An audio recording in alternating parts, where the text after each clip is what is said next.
Law की पढ़ाई या जुडिशरी की तैयारी जरूरी नहीं है कि सिर्फ बोरिंग चले। आप बीच बीच में अपने आप को एंटरटेन भी कर सकते हैं, और एंटरटेन करने का सबसे अच्छा तरीका जो मुझे लगता है वो है मूवीज देखना। तो आज के इस वीडियो में will be discussing 5 movies that every law students and every judiciary aspirant should watch, and this is the Indian addition.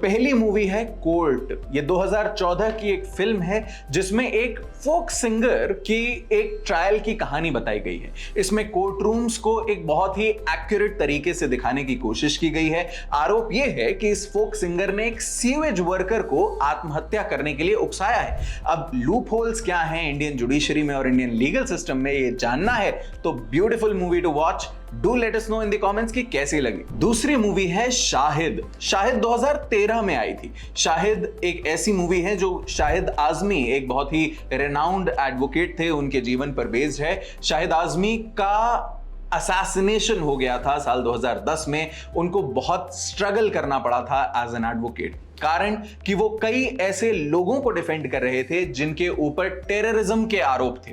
हालांकि ये बाद में पाया गया कि ज्यादातर उनके जो क्लाइंट्स थे उनके ऊपर झूठे आरोप लगाए गए थे, पर क्योंकि शाहिद आजमी एक मुस्लिम कम्युनिटी से बिलोंग करते हैं, इस कारण से उनको एक एक्स्ट्रा बर्डन फेस करना पड़ा था उस समय इन टेररिस्ट्स एंड अक्यूज्ड टेररिस्ट्स को डिफेंड करने के कारण। और इसी कारण से साल 2010 में उनकी हत्या भी हुई थी। उनके जीवन पर आधारित ये मूवी आपको न सिर्फ कोर्ट रूम सिस्टम्स के बारे में बताएगी, पर सामाजिक जो पब्लिक आउटरेज होता है वो किस तरीके से जस्टिस पर इफेक्ट डालता है, इसका भी एक ग्लिम्स आपको इस मूवी में देखने को मिलेगा।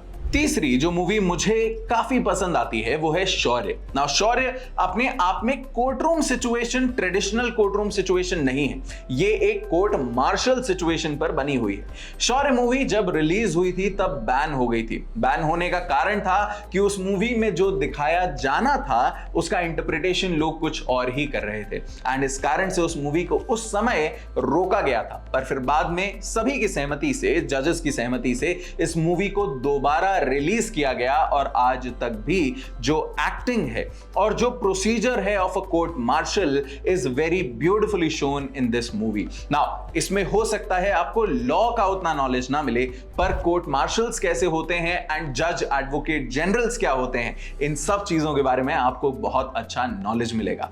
अगली मूवी है आर्टिकल 15। इसमें आयुष्मान खुराना है जहां तक मुझे ध्यान है, और इस मूवी में as the title suggests article 15 is about equality. तो कई जगहों पर भारत में आज भी इनइक्वालिटीज हैं, अनफॉर्चुनेट बट ट्रू। आज भी कई जगहों पर जब आप पानी मांगने जाएंगे तो उन रिमोट लोकेशंस पर आपसे पूछा जाएगा कौन जात। ये मैं इसलिए कह रहा हूं क्योंकि ये खुद एक्सपीरियंस किया हुआ है। नाउ इनइक्वालिटीज को देखते हुए किस तरीके से हमारा सोशल फैब्रिक बना है और लॉ इस विषय में क्या करता है, एनफोर्समेंट बॉडीज इस विषय में क्या करती हैं, इसका एक बहुत अच्छा ग्लिम्स आपको इस मूवी में देखने के लिए मिल सकता है। And now coming to the last movie for today's recommendations, that is section 375. section 375 पहले जो इंडियन पीनल कोड हुआ करता था उसमें रेप की डेफिनेशन बताता था। अब सेक्शन 375 में हो सकता है आपको कोर्ट रूम ड्रामा उतना एक्यूरेट ना मिले, पर इसमें आपको यह जरूर समझ में आएगा कि कंसेंट और विलिंगनेस में क्या फर्क होता है, और उसी के बेसिस पे किस तरीके से लीगल लूप होल्स और शब्दों के खेल से कोई भी केस इधर या उधर किया जा सकता है। आपके मन में क्या और कोई ऐसी मूवीज हैं जो लॉ स्टूडेंट्स या जुडिशरी एस्पिरेंट्स को देखनी चाहिए? हमें कमेंट्स में जरूर बताइएगा, और ये भी कि ये रिकमेंडेशंस आपको कैसी लगी। Thank you so much. Share this with all those friends जो अभी थोड़े स्ट्रेस्ड आउट चल रहे हैं। Let them chill out for a bit. Do subscribe to our channel.